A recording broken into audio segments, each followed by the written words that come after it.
Hi friends, welcome to alpha channel. இன்றைக்கி நம்ம alpha சேனலில் ஹனி கேக் எப்படி செய்யுதுன்றா பார்க்க போகிறோம். ரொம்ப நாளாகவே வந்து இந்த பேக்கரியில் கிடைக்கிற ஹனி கேக் செஞ்சு சாப்பிடணும் ரொம்ப நாளாக ஆசை.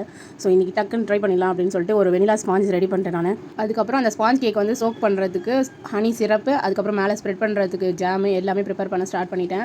ஜாம் ப்ரிப்பேர் பண்ணுறதுக்கு வந்து மிக்ஸ்டு ஃப்ரூட் ஜாம் தான் எடுத்திருக்கேன். அதில் வந்து 3 டேபிள் ஸ்பூன் எடுத்துகிட்டு அதில் 3 டேபிள் ஸ்பூன் வாட்டர் ஆட் பண்ணிவிட்டு நல்லா டைலூட் பண்ணி எடுத்தாச்சு. அந்த டைமில் கரண்ட் வேறு கட் ஆயிடுச்சு. நல்ல வேலை ஸ்பாஞ்ச் செய்யும் போது கரண்ட் போல். அதுக்கப்புறம் அதே பாத்திரத்தில் வந்து 3 table spoon sugar, 2 table spoon honey, அதுக்கப்புறம் 1 table spoon jam, 250 ml water, இது எல்லாமே ஆட் பண்ணி ஒரு 2 மினிட்ஸ் நல்லா கொதிக்க வச்சு சிரப் ரெடி பண்ணி எடுத்து வச்சுக்கணும். அதுக்கப்புறம் இந்த ஸ்பாஞ்ச் கேக்கில் மேல் லேயர் மட்டும் நான் கட் பண்ணி எடுத்துக்கிறேன்.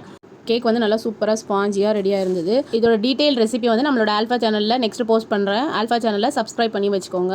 ஓகே, இப்போ ஸ்பாஞ்சு, சிரப்பு, அதுக்கப்புறமா ஜாம் எல்லாமே ரெடி பண்ணியாச்சு. இது வந்து டெசிகேட்டட் கோகோனட் வந்து நான் மேலே ஸ்ப்ரெட் பண்ணுறதுக்காக எடுத்திருக்கேன். அந்த ஸ்பாஞ்சில் வந்து நம்ம ரெடி பண்ணி வச்சுருக்க சுகர் சிரப் வந்து நம்ம ஆட் பண்ணிக்கலாம். அப்போ தான் வந்து கேக் வந்து நல்லா சோக் ஆகி சூப்பராக கிடைக்கும். நான் என்ன பண்ணிட்டேன்னா, மண்டை மேலே இருக்க கொண்டையை மறந்துட்டேனே அப்படின்ற மாதிரி ஜாம் அப்ளை பண்ணுறதுக்கு முன்னாடியே நான் வந்து கேக்கை பீஸ் போட ஆரம்பிச்சிட்டேன். கேக் ரொம்பவே சாஃப்டாக சூப்பராக இருந்ததா, அந்த ஒரு டெம்ப்டிங்கில் வந்து நான் கேக்கை பீஸ் பண்ண ஆரம்பிச்சிட்டேன். அதுக்கப்புறமா தான் ஐயோ ஜாமே அப்ளை பண்ணலையே அப்படின்னு சொல்லிட்டு அதை மறுபடியும் சேர்த்து வச்சு நான் ஜாம் அப்ளை பண்ணிட்டுருக்கேன். நீங்கள் வந்து ஜாம் அப்ளை பண்ணிவிட்டு அதுக்கப்புறமா கேக்கோட எல்லா பக்கமும் நல்லா ஜாம் ஈவனாக ஸ்ப்ரெட் ஆகிற மாதிரி ஸ்ப்ரெட் பண்ணிவிட்டு ஒரு பீஸாக எடுத்து நம்ம ரெடி பண்ணி வச்சுருக்கோம்ல சுகர் சிரப், அதில் ஒரு பீஸ் எடுத்து அதோட 5 பக்கத்துலேயுமே டிப் பண்ணணும். சுகர் சிரப்பில் டிப் பண்ணிவிட்டு அதுக்கப்புறமா அந்த 4 சைட்ஸ்லேயும் அந்த டெசிகேட்டட் கோகோனட்டில் லைட்டாக ஒத்தி எடுத்தோன்னா ஓகே சூப்பராக ரெடி ஆயிரும் நம்மளோட ஹனி கேக்கு. பாருங்கள், பார்க்கும் போதே ரொம்பவே டெம்ப்டிங்காக சூப்பராக இருக்குது.